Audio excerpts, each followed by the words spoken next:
keeftolli kee baay'ee sitti kaddeenoole waan baay'ee nuffiteen dabarree tanaanii akka kee namaan ta'u abbaadha gaarummaa keeftolli kee baay'ee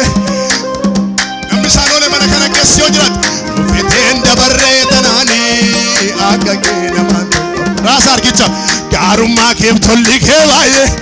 sitti kaddeen arge waan baay'ee nuffiteen dabarree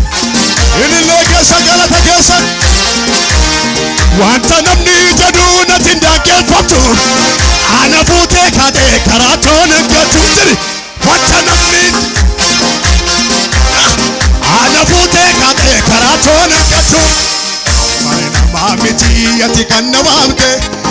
ofii keetti amantee garaa kee jaallate mare namaa miti ati kan namaamte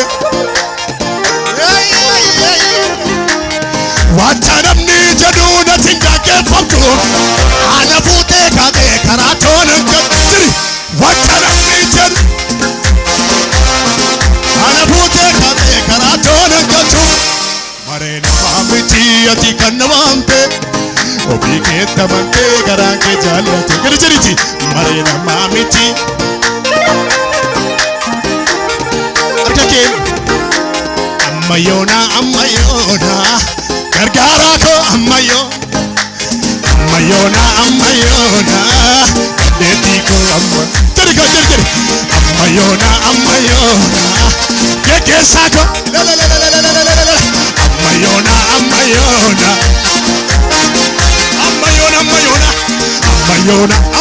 ammarraachi gateetii koo ammayyoona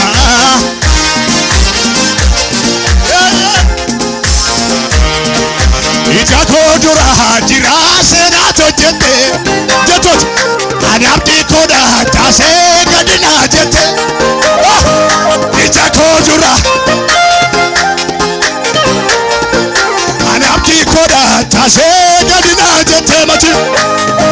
si duwwaatu argatee gitakuu qabne akka keetii waan laatee iddoo miidhamee sinirraanfadhu michuu gola dukkana keessi koo araara kee tarreessa seenaa sinirraanfadhu michuu keessi koo araara kee ka keessa ol fuudhatu inirraanfadhu bani isa miillana na keessaa qabda faarfannaa olaanaa inirraanfadhu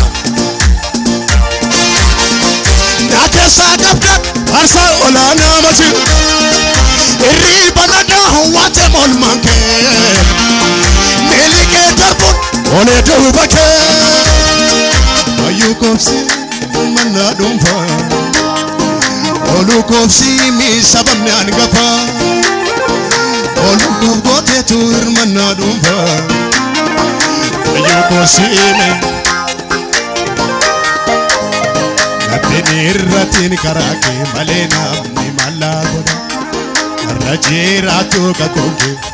gadi jedhi xinnoo shabbukuu kee gadi qabi irratiin karaa kee malee namni mallaa godha irra jiraatu kakookee iddoon taa'u jijjiirama yeroodhaaf jaalalli nama